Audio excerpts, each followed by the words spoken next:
Hello bachcho, let's see the question. The second order Bragg's diffraction of X-rays with lambda equals to 1 angstrom from a set of parallel planes in a metal occurs at an angle of 60 degree. ठीक है. The distance between the scattering planes and the crystal is.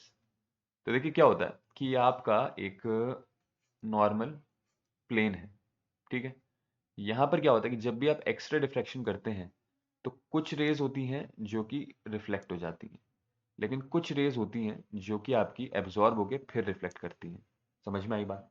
तो जो ये आपकी raise आई, कुछ तो क्या हो गई, रिफ्लेक्ट कर गई, और कुछ आपकी पेनिट्रेट करके रिफ्लेक्ट हुई. तो ये वही कह रहा है कि ये वाला जो मेरा डिस्टेंस है, इंटरप्लेनर डिस्टेंस, ये बताइए क्या होगा. डी. ठीक है. अगर हम देखें तो ये कह रहा है कि भाई इन्होंने planes in a metal occur at an angle of, तो भाई ये जो एंगल है आपका, क्या कह रहा है, from a set of parallel rays in a, तो यहाँ पे जो पेनिट्रेट हुआ है, यहाँ पे जो एंगल आता है मेरा, ये एंगल क्या दे रखा है यहाँ पे, एंगल दे रखा है यहाँ पे 60 डिग्री. ऑर्डर क्या है, कह रहा है सेकंड ऑर्डर की बात हो रही है.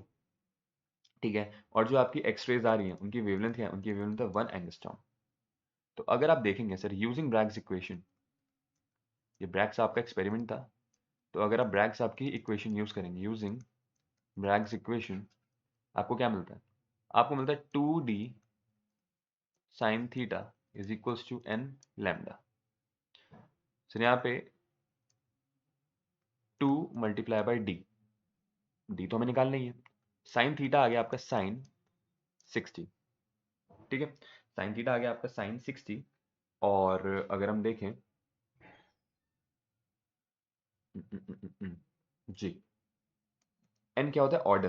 तो ऑर्डर क्या है, कह रहा है सेकंड ऑर्डर की ब्रैग्स डिफ्रैक्शन है, तो एन आ गया मेरा यहाँ पे 2, और लैम्डा कितना दे रखा है 1 एंगस्ट्रॉम. तो 2 से 2 कैंसिल, और डी आ गया आपका 1 अपॉन साइन 60. 1 अपॉन साइन 60 क्या होता है भाई, ये होगा आपका लगभग 2/√3.